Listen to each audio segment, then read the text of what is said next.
Welcome to astrobix.com, Vedic Astrology webcast.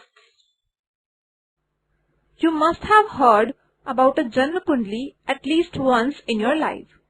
Janma Kundali or Janma Patri is able to predict incidents in your life. It explains certain aspects of your life, including auspicious and inauspicious time frames. In this webcast, we will talk about certain aspects of a Janma Kundali. Basically, we will tell you how it is created and read. In order to read a Kundali accurately, you need to consider some important things. Let us first discuss these things. At the time of your birth, a Kundali is a precise map of the sky. A Janma Kundali explains the position of planets and their movement at a particular time.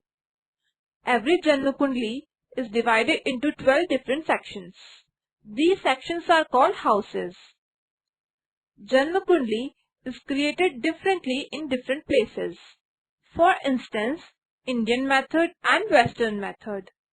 In Indian method, Kundalis are created differently in Northern Vedic astrology, Southern Vedic astrology and Eastern Vedic astrology.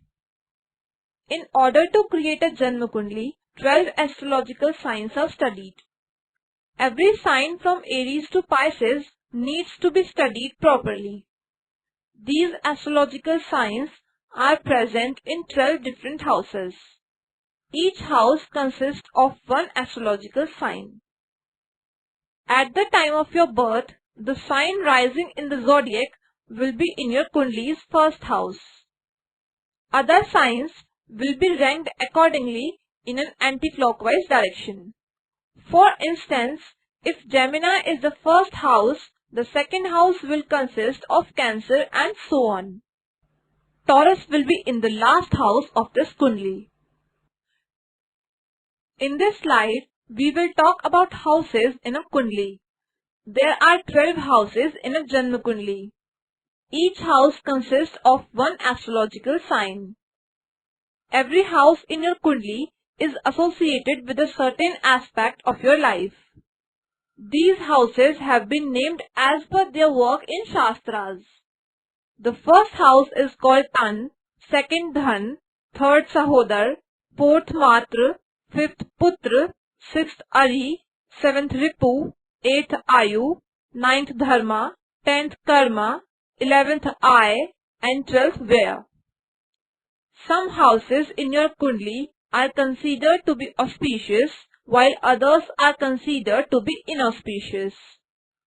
The lord of the sign located in the house also becomes the house lord of that house. Every house consists of a different astrological sign.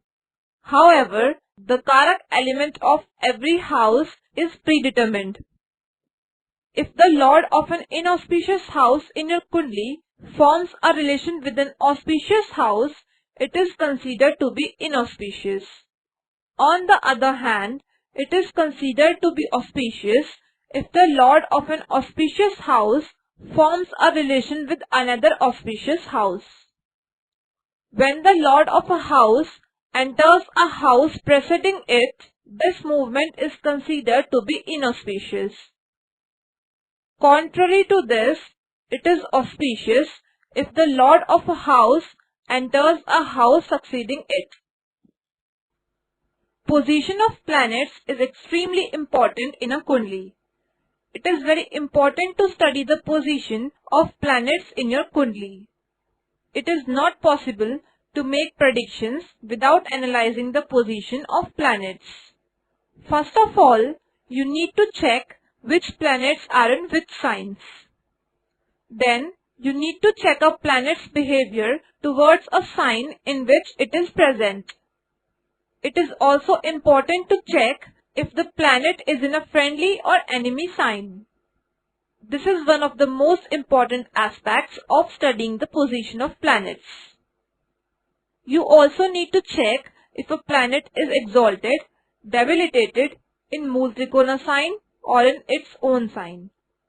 It is also important to analyze a planet's relationship with other planets. You need to check if these relationships are auspicious or not.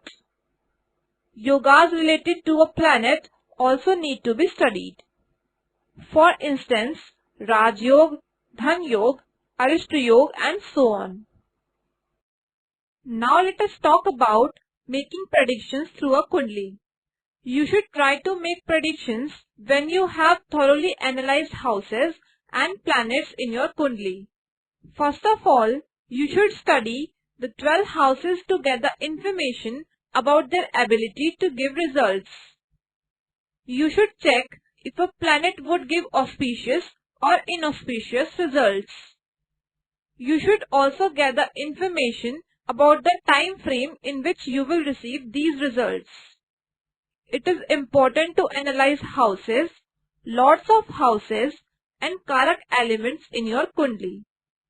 If these three are strong, you will receive auspicious results in life.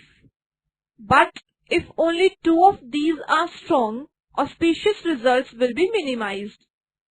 On the other hand, results will be inauspicious if all these are weak. Besides all the important things discussed until now, it is also important to analyze Dashas in your Kundali. Let us now discuss Dashas in your Kundali. First of all, you need to check the planet whose Dasha is active in your Kundali and yogas related to this planet. You also need to study the position of a planet whose Dasha is active and the house it rules.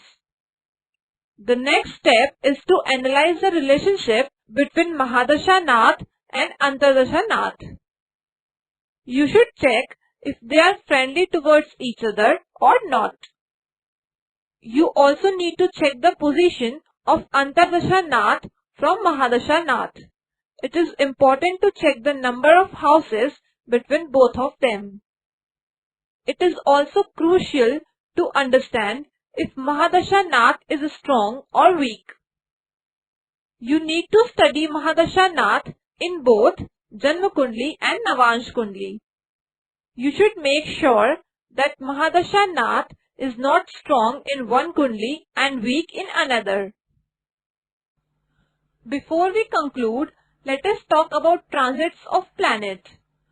Besides an analysis of dashas, it is also important to study transits of planets.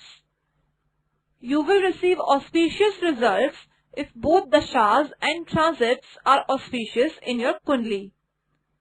Transit of Saturn and Jupiter is extremely important for the occurrence of important incidents in your life.